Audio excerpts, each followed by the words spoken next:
सो यार, कैसे हो आप लोग। फिर से स्वागत है आपका एक और कमाल के वीडियो में, जिसमें मैं एरो सीजन 1 एपिसोड 12 की कहानी से आपको रूबरू कराऊंगा।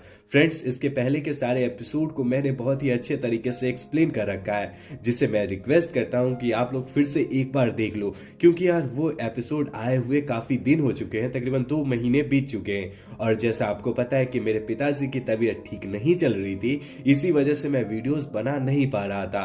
क्योंकि अब मेरे पिताजी की तबीयत ठीक ठाक हो चुकी है और मेरे लाइफ में जितनी भी प्रॉब्लम आ रही थी वो सारी लगभग सॉर्ट आउट हो चुकी है, इसीलिए मैं आपके सामने एरो की एक्सप्लेनेशन लेकर आया हूं। सो यार, प्लीज पहले की तरह सपोर्ट करना और पहले की तरह ही मेरे वीडियोस को प्यार देना और एक बार पुरानी सारी वीडियोस को देख लेना, ताकि पुरानी सारी कहानी आपके दिमाग में फिर से आ जाए। सो यार, अब ज्यादा देर ना करते हुए सीधा हम लोग कहानी की ओर आगे बढ़ते हैं।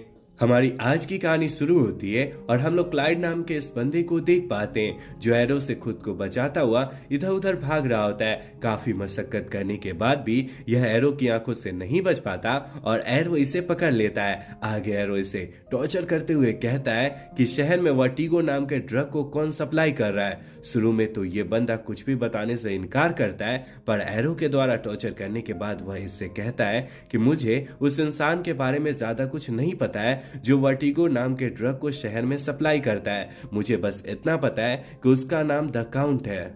इस बंदे से ज्यादा इंफॉर्मेशन न मिलने की वजह से एरो सबसे पहले अपने सबसे प्यारे दोस्त डिगल के पास पहुंचता है और शहर में हो रही वर्टिगो की स्मगलिंग और द काउंट के बारे में ज्यादा से ज्यादा इंफॉर्मेशन एकत्रित करने को कहता है। सारी बात सुनने के बाद डिगल कहता है, आज टिया की कोर्ट में पेशी है। तुम्हारी माँ ने उसकी बेल करा दी है। चूंकि उसके खून में नारकोटिक सैंपल मिले थे, इसीलिए उसे कड़ी सजा हो सकती है। तुम्हें टिया पर आज ध्यान देना चाहिए ताकि वह बड़ी मुसीबत में ना फंसे। इसी क्रम में हम लोग टिया को देख पाते हैं, जो अपने मिरर के सामने होती है और कोर्ट में जाने वाली बात को लेकर बहुत ज्यादा परेशान हो रही होती है कि तभी इसके पास ओलिवर आता है डीगल के बताए जाने पर, और फिर इससे प्यारी प्यारी कुछ बात करते हुए इसे संभालता है और फिर अपनी माँ मोइरा को लेते हुए कोर्ट में पहुंचता है।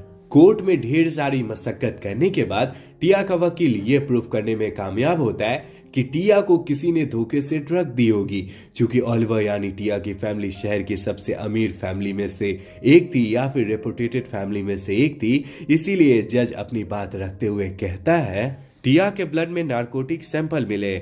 साथ ही साथ टिया शहर के सबसे पावरफुल या फिर सबसे अमीर खानदान से बिलोंग करती है। शहर के दूसरे लोगों या फिर दूसरे टीनेजर के साथ ऐसा कुछ ना हो, इसीलिए मैं ओलिवर क्वीन की फैमिली से ये रिक्वेस्ट करूंगा कि वो अगले 15 दिनों के अंदर पुलिस वालों के साथ मिलकर इस ड्रग लॉर्ड या फिर ड्रग के रैकेट का सफाया करे। वहीं दूसरी तरफ टिया 500 घंटे की किसी गवर्नमेंट सेक्टर में अपनी सर्विस दे, ताकि वह बाहर की दुनिया से अच्छे तरीके से परिचित हो सके और दोबारा इसे कोई भी इंसान ड्रग ना दे सके।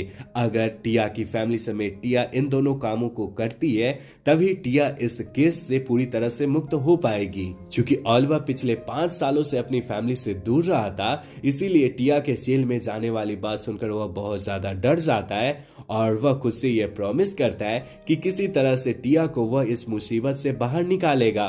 ओलिवर के ऐसा डिसाइड करते ही ये कहानी हमारी फ्लैशबैक में चली जाती है, जो ठीक वहीं से शुरू होती है जहां हमारे पिछले एपिसोड का फ्लैशबैक खत्म हुआ था। आगे हम लोग ओलिवर को एडवर्ड की जेल में देख पाते हैं, जिसके पास याहू फेई आता है। चूंकि याहू फेई के चक्कर में ही ओलिवर एडवर्ड की जेल में फंस गया होता है, यानी एडवर्ड के द्वारा पकड़ा जा चुका होता है। इसीलिए यहाँ पर ओलिवर याहू फेई पर गुस्साते हुए कहता है, तुम एकदम से नालायक इंसान हो। मुझे पता नहीं था कि तुम एडवर्ड से मिले हुए होगे। मैं तो तुम्हारे पीछे तुम्हें बचाने आया था, ताकि तुम्हें एडवर्ड के चंगुल से मैं निकाल सकूं। पर तुम इतने बुरे इंसान होगे, मैं कभी भी ये इमेजिन नहीं कर सकता था। ओलिवर की बात सुनने के बाद याहू फेई बिना कुछ बोले हुए ओलिवर को उसकी जेल से निकालता हुआ उस जगह पर पहुंचता है जहां पर डेड स्टॉक, एडवर्ड और उसके सारे आदमी मौजूद होते हैं। यहाँ पर सबके सामने ही याहू फेई ओलिवर को पीटना कुचना शुरू कर देता है। काफी देर तक मार खाने के बाद ओलिवर खुद को नहीं संभाल पाता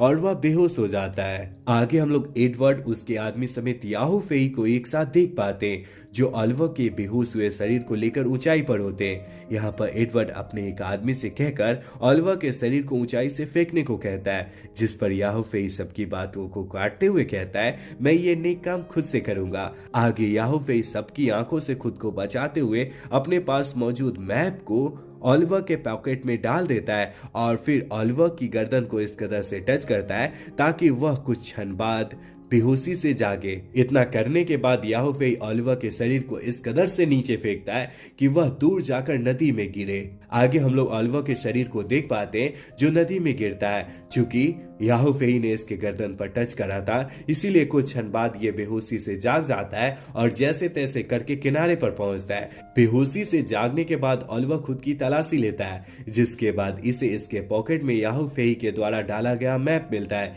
यहाँ पर ऑलिवर इस मैप को देख रहा होता है। किसी के साथ हमारी कहानी फ्लैशबैक से वापस आती है और हम लोग ऑलिवर को पुलिस स्टेशन में देख पाते हैं। चूंकि जज ने ऑलिवर की फैमिली को ड्रग लॉर्ड या फिर स्मगलर का पता लगाने के लिए कहा था, इसीलिए वह डिटेक्टिव हॉल के पास पहुंचता है। बात करें फ्रेंड्स हम लोग डिटेक्टिव हॉल की, तो ये कोई और नहीं बल्कि ऑलिवर के बचपन की फ्रेंड होती है। यहाँ पर काफी देर तक चली बातचीत के बाद ऑलिवर इसे बताता है कि इसका शक द काउंट नाम के एक बंदे पर है। यहाँ पर डिटेक्टिव हॉल हामी भरते हुए कहती है कि हाँ, द काउंट नाम का जो बंदा है वो शहर में और भी गैर कानूनी काम को करने के लिए जिम्मेदार है। आगे डिटेक्टिव हॉल अपने दोस्त के नाते ऑलिवर को द काउंट की फाइल देती है, जिसे लेता हुआ ऑलिवर यहाँ से निकल पड़ता है। आगे हम लोग क्लाइड नाम के इस बंदे को देख पाते हैं जो द काउंट के गिरफ्त में होता है। ये क्लाइड वही लड़का था फ्रेंड्स जिसे एपिसोड की शुरुआत में हमारे एरो ने टॉर्चर किया था। यहीं पर कुछ क्षण बाद द काउंट आता है और इससे पूछताछ करना शुरू कर देता है। यहाँ काफी देर तक चली बातचीत के बाद यह बंदा द काउंट से कहता है कि मैंने तुम्हारे धंधे के बारे में कुछ भी नहीं बताया, मुझसे गलती से केवल तुम्हारा नाम निकल गया। अपना नाम सुनकर द काउंट को बहुत ज्यादा गुस्सा आ जाता है और वह गुस्साते हुए इसकी गर्दन पर कुछ इंजेक्ट कर देता है, जिसके बाद यह दर्द से बहुत ज्यादा तड़पने लगता है और खुद ब खुद द काउंट का गन लेकर सुसाइड कर लेता है। फ्रेंड्स, आपको द काउंट के पास पड़े हुए इंजेक्शन को याद रखना है क्योंकि इसका कनेक्शन इस एपिसोड के लास्ट से है।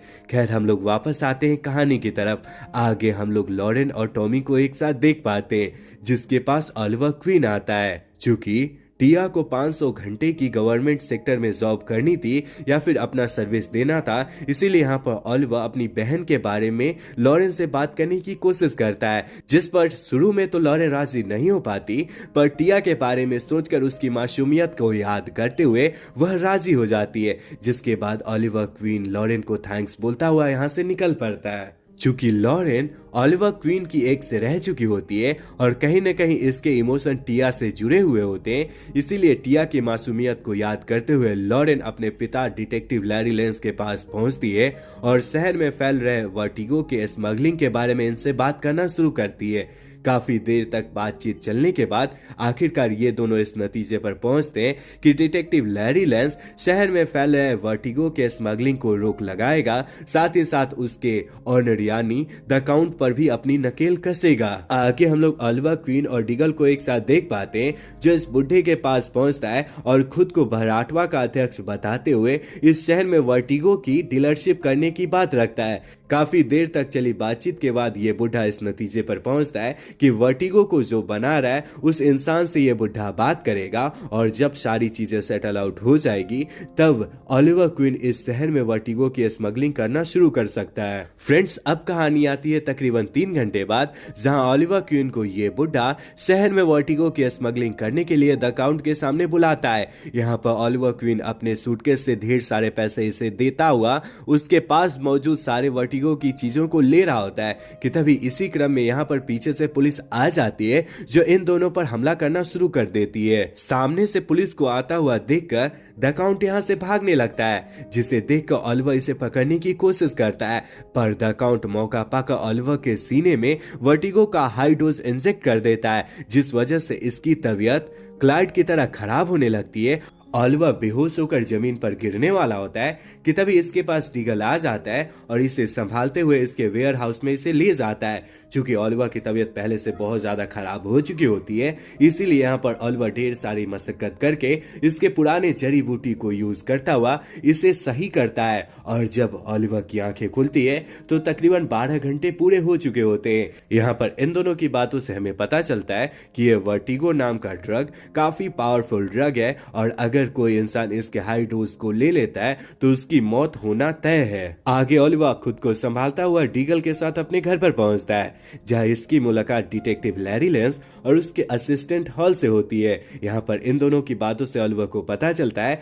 कि इन दोनों को ये बात पता है कि द काउंट के साथ ऑलिवर क्वीन रात में था। यहाँ पर डिटेक्टिव लैरी लेंस और डिटेक्टिव हॉल बीते रात द काउंट के साथ ऑलिवर को देखे जाने वाली बात पूछता है। चूंकि ऑलिवर को 15 दिनों के अंदर ड्रग रैकेट या फिर वर्टिगो के रैकेट का सफाया करना था, इसीलिए यहाँ पर ऑलिवर जज की बातों को याद दिलाता हुआ द काउंट को रंगे हाथ पकड़ने की कोशिश करने वाली बात बताता है।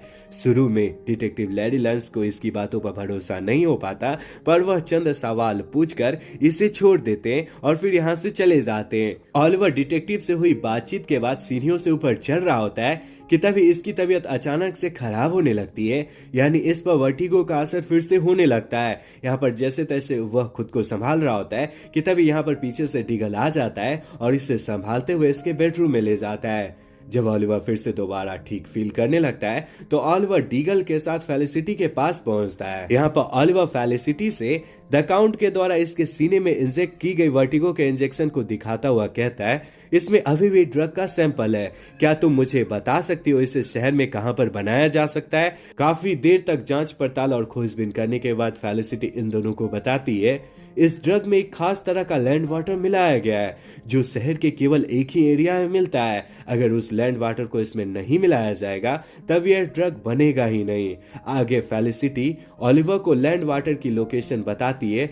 फेलिसिटी के द्वारा बताए गए लोकेशन पर पहुंचने के बाद ऑलिवर अकेला ही द काउंट के आदमियों को धोना शुरू कर देता है। काफी देर तक चले इस भागा दौड़ी और फाइट में ऑलिवर बहुत ज्यादा स्ट्रॉन्ग पड़ता है और द काउंट के आदमियों को मारने में सक्षम हो जाता है। आखिरकार ऑलिवर उस जगह पर पहुंचता है जहां पर द काउंट होता है। अपने सामने एरो को देखकर द काउंट वर्टिगो का इंजेक्शन लेकर फिर से इसे इंजेक्ट करने की कोशिश करता है। चूंकि अपना एरो पहले से इस बात को जानता था कि इसके इंजेक्शन में जहर जैसी चीज होती है, इसीलिए यहाँ पर एरो खुद को बचाता हुआ द काउंट को अपनी गिरफ्त में ले लेता है और फिर द काउंट से इंजेक्शन को छीनता हुआ इसके गर्दन में इंजेक्ट करने की कोशिश करता है कि तभी यहाँ पर डिटेक्टिव लैरी लेंस हॉल के साथ आ जाते हैं। आगे इन दोनों की नजर एरो पर पड़ती है जिसने द काउंट को अपनी गिरफ्त में ले रखा होता है और इसकी गर्दन पर वर्टिगो का इंजेक्शन इंजेक्ट करने वाला होता है। अपने सामने एरो को देखकर ये दोनों द काउंट से एरो को अलग हो जाने को कहते हैं। चूंकि एरो ये बात जानता था कि वर्टिगो बहुत ही ज्यादा खराब ड्रग है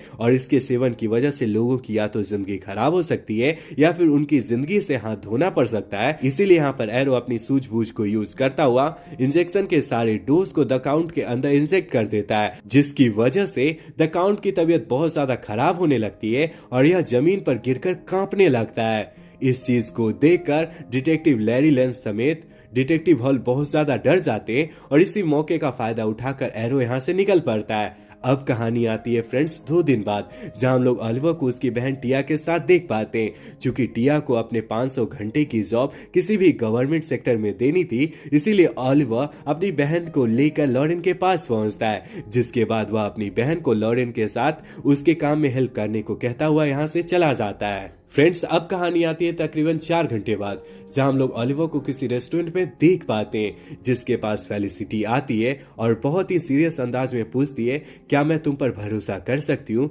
जिस पर ऑलिवर उतने ही सीरियसनेस के साथ कहता है हाँ कर सकती हो। आगे फेलिसिटी अपने पास से एक डायरी निकाल कर ऑलिवर को देती है। जब ऑलिवर इस डायरी को खोलकर देखता है तो ये ठीक वैसी ही डायरी होती है जो ऑलिवर के पास पहले मौजूद होती है, यानी ऑलिवर के पिता ने इसे दी हुई होती है। आगे फेलिसिटी ऑलिवर से पूछती है क्या तुम इस डायरी को जानते हो, जिस पर जवाब में ऑलिवर झूठ बोलते हुए ना कहता है। आगे ओलिवर फेलिसिटी से पूछता है तुम्हें यह कहां से मिला, जिस पर फेलिसिटी कहती है तुम्हारे स्टेप डैड यानी वॉल्टर के पास थे, उन्होंने कहा था कि ये तुम्हारी माँ के पास था। इस बात को सुनकर ओलिवर एकदम से सदमे में पड़ जाता है और इसी के साथ ये एपिसोड यहीं पर खत्म हो जाता है। फ्रेंड्स, इस डायरी के साथ आगे क्या होगा या फिर वॉल्टर के साथ क्या आगे होने वाला है, इसकी कहानी अगले एपिसोड में दिखाई गई है। मैं अगले एपिसोड को जल्द लाने की कोशिश करूंगा और प्रॉमिस करता हूं वाकई जल्द लाऊंगा। सो यार, अब ज्यादा देर न करते हुए इस वीडियो को यहीं पर खत्म करते हैं। अगर आपको ये वीडियो अच्छी लगी है तो इस वीडियो को लाइक कर देना और हमारे चैनल देसी बुक को ऑल बेल नोटिफिकेशन के साथ सब्सक्राइब कर लेना। सो यार, फिर मिलते हैं अगले वीडियो में।